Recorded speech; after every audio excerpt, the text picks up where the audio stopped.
مثل ما ينفقون في هذه الحياة الدنيا كمثل ريح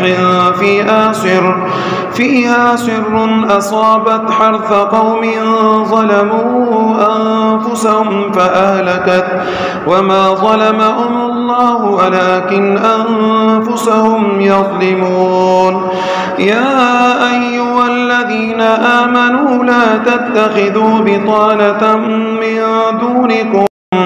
بطانة من دونكم لا يأتونكم خبالا ودوا ما عنتم قد بدت البغضاء من أفواههم وما تخفي صدورهم أكبر قد بينا لكم الآيات إن كنتم تعقلون.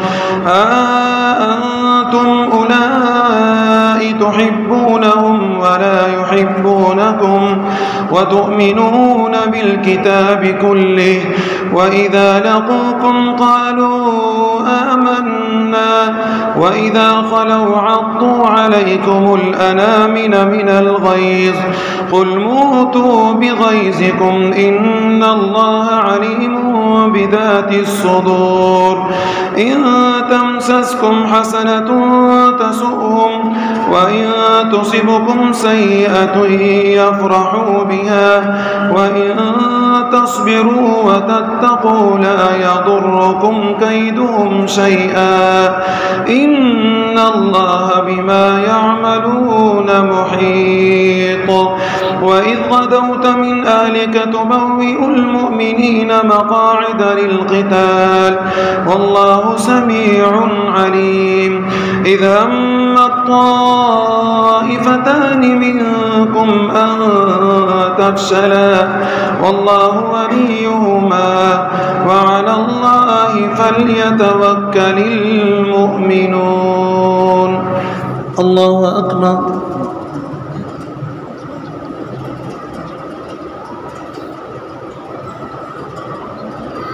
سمع الله لمن حمده. الله أكبر.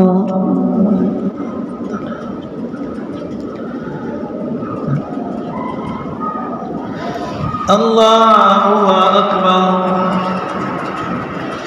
الله أكبر.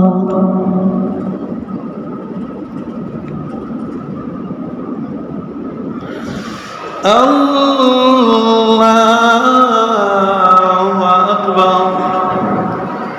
الحمد لله رب العالمين الرحمن الرحيم مالك يوم الدين إياك نعبد وإياك نستعين اهدنا الصراط المستقيم صراط الذين أنعمت عليهم غير المغضوب عليهم ولا الضالين.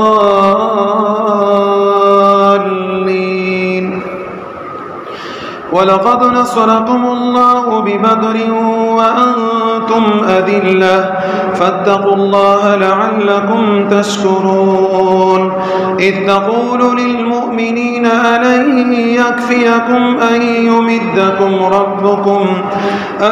يمدكم ربكم ب3,000 من الملائكة منزلين بلى إن تصبروا وتتقوا ويأتوكم من فورهم هذا يمددكم ربكم ب5,000 من الملائكة مسومين وما جعله الله إلا بشرى لكم ولتطمئن قلوبكم به وما النصر إلا من عند الله العزيز الحكيم ليقطع طرفا من الذين كفروا أو يكبتهم فينقلبوا خائبين. ليس لك من الأمر شيء أو يتوب عليهم أو يعذبهم فإنهم ظالمون. ولله ما في السماوات وما في الأرض يغفر لمن يشاء ويعذب من يشاء والله غفور